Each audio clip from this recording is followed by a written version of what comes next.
let me make it clear to those of you sitting here. I met President Tinubu in Yola, and I told him I will not work for him, and I will not vote for him. I cannot vote for Tinubu. I will not have to do it. That is, I told him in advance. Why I'm saying this is because people in Rivers have been writing, he didn't work for PDP, he didn't work for APC, he didn't support Tinubu. I told him in advance before the election, so it wasn't a matter of whether I did or not. I made him know that because I was convinced that there was an issue of capacity. You have raised issues here. Most of those who raise the issues of capacity, some of us who are here raising issues of capacity, are also those who vote on ethnic and religious basis, or who spoil innocent, uneducated people who are poor to voting for people for the reasons of religion and ethnicity. That's why we are here. And let me tell you, it's a conspiracy of the elites. Forget, when we sit here, we look at what is the best way to go to grab power. We don't care for you. No Nigerian leader cares for you.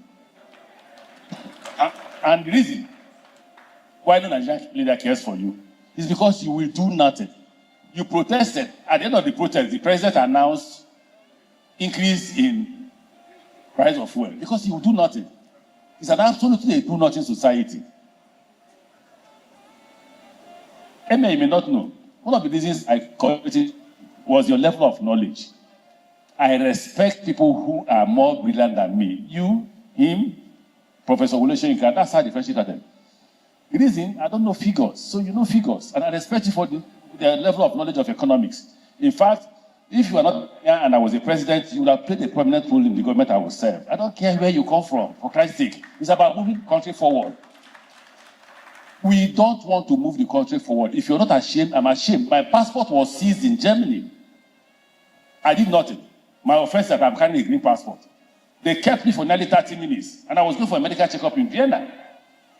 Show us your hotel. Listen, I should. Show us a return ticket. I should. Wait. Just because I'm carrying a green passport. So if you're not ashamed, I am. I am. That's why I picked up this topic. And let me tell you why I picked up this topic. Nigerian leaders and elites are not the problems of Nigeria. The problems of Nigeria are the followership. The leaders, look, when people say Nigeria is a capital, there are no capitalists in Nigeria. Capitalists are those with capital to invest for production. Do we produce here? Everybody relies on oil. Everybody wants to. That's why once you become president, you will see what will happen. As soon as you become president, you will not know Christians from Muslims. You will not. They are all coming towards you to just have a hand in the stealing. That's what happens. So I look at Nigeria and I ask myself, what are we actually doing here? Do we really want to be a country? If we want to be a country, I'll give you an example of my stay in government. I was shocked at a lady that I gave an appointment.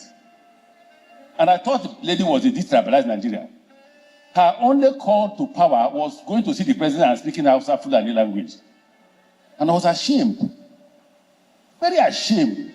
Because I was looking for those who can change the country. And I told her, I am putting you in this place because I want you to change that place. It doesn't matter whether all the people that served under me were from the north or south or east. What was important is how do you change this country?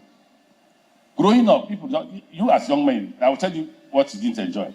Growing up, we had NANS meeting in Kano.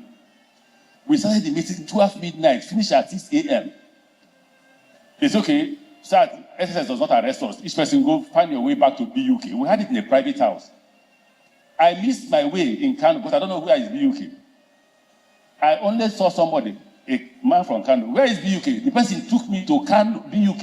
If it's not, they will kidnap me.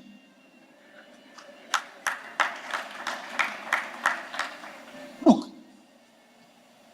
the ordinary northerner who is a Muslim has no problem with the ordinary southerner who is Christian. It is when it comes to election, they will tell you, so let them show you in Islam, where it says, don't say with a Christian. They cannot show you. They will only do that and say, this man is a Muslim, go for him. Now you have Muslim ticket. Let Muslim market come out now. It can't. We are all hungry. All of us are. If you're not hungry, I am.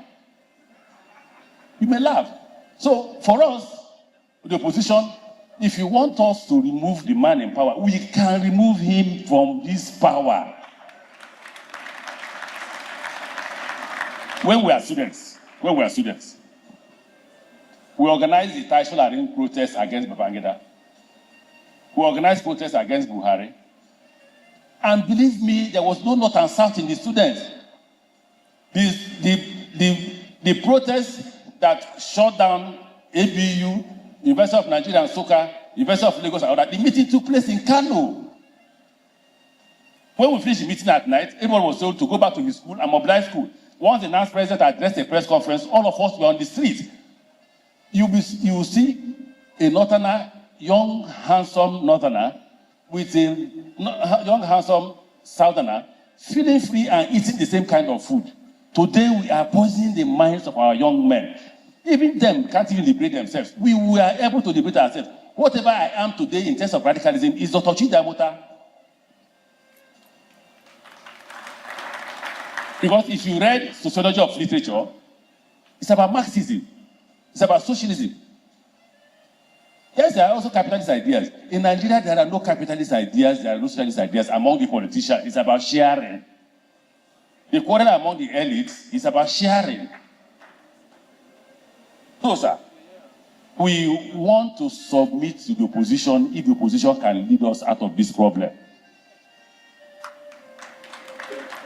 And for the opposition to lead us out of this problem, we must all agree to submit ourselves to the interest of the nation first, before the interest of ourselves. That's why I choose this topic. And I like the amendment you made. It's actually state weaponization, because it's not you. It's the state, even though they are not deliberately weaponizing like he said. They don't have the idea. They don't know how to weaponize you. They don't know. But where the state comes in is, yes, they don't know how to weaponize you. They are weaponizing you inadvertently by stealing the money they should have given you. If I were president, yes, some of the policies they are pursuing, I will pursue them. But ask, what's the failure? The failure is the gains of those policies are in their private. If they bring those gains, okay, we are paying, at the time we are paying close to 4 to 5 trillion naira for oil subsidy. So they've stopped. Why is the 4 to 5 trillion naira? If they dump it on the economy, you will not be crying. We are hedging dollar, right? Between naira and dollar. Now you've stopped. Where is the savings? President Tinubu said it has, what's it called? Our suffering has come to an end yesterday or yesterday. Has anybody's diet changed?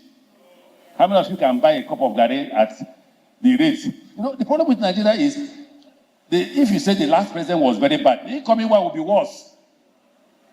When the incoming one takes over, the one before him will have become a king. We will now be wishing that person took over. Because it is a country of sharing money. I thank you for coming. Trust me, I thank you. Waziri, I thank you for coming. In fact, I came to you only once, and you obliged me the request. Emir, I spoke to Emir on the phone. The rest of you, just once, people were telling me, I should have called them several times, should have visited them. Well, I was honored. I worked with Gerard Buratai. I worked with Sadiq. I don't know Sadiq was here. I didn't know you were from the north. I didn't give a damn. You didn't even behave as if you were from the north.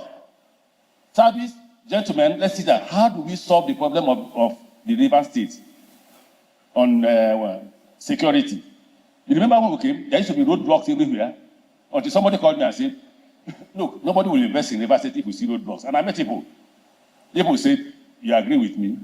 And we agreed and removed all the roadblocks. When we did, everyone was shocked. How can you remove roadblocks? We did. 2 policies. Insecurity is 99.9% poverty.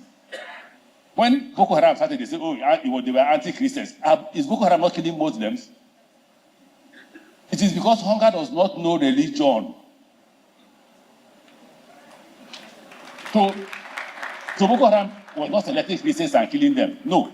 Boko Haram was killing both Muslims and what? And Christians. And let me tell you what I was taught in the university. I don't know if Dr. Amata would agree to this. I'm sure he must have left. I was taught that it is rebellion. That is their own form of protest. They are protesting against the elites.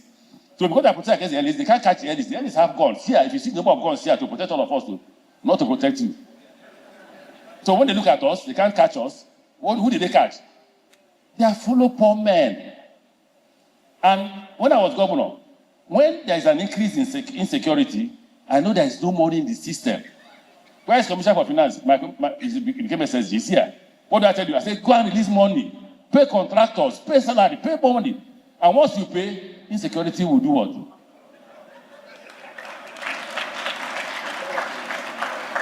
So it's about poverty. It's about poverty. But currently, everybody wants to amass wealth. The current government and their agencies and who work with it, they are not even afraid. If you see the kind of houses they are building, if they are not afraid, I am ashamed for them because they have no name. In fact, they say in the university they will say who name pay. So I thank you. I will hope that all of us can come in the evening where we have the dinner. I thank those of you who have organized this reception. I thank those of you who have come. I thank Governor Suswan and my colleagues. Governor of Niger says that he was more radical than me, and he was older. And as an older radical, you are not a good radical because you're too old. So when he said I'm radical, he was more radical. I was impressed in the Governor's Forum. I thank you people for giving me support. Him, Governor Sule Lamido, and all others, they pushed me on with their radical ideas. Maybe behind me, maybe you were talking about religion and this, but at the Governor's Forum, we didn't do religion. We didn't do ethnicity. What we took was Nigeria. When we dissect Nigeria, some will support, some will oppose. Anybody, when we vote, once the majority takes the position, everybody will join the majority. So I thank my colleagues who have come here, and I thank the Emir of Duse and Emir of Kano. I thank you very much. I thank my former chairman of party when I was in PDP, Prince Secondus, and IGP. I thank my brother governors of Bayelsa. Liel and I were very, very close when we were in Governor's Forum. Me, Liel, and Oduan. It was a good friendship that we ate together, laid on the same listen together, and all that. So, good, Liel, I thank you.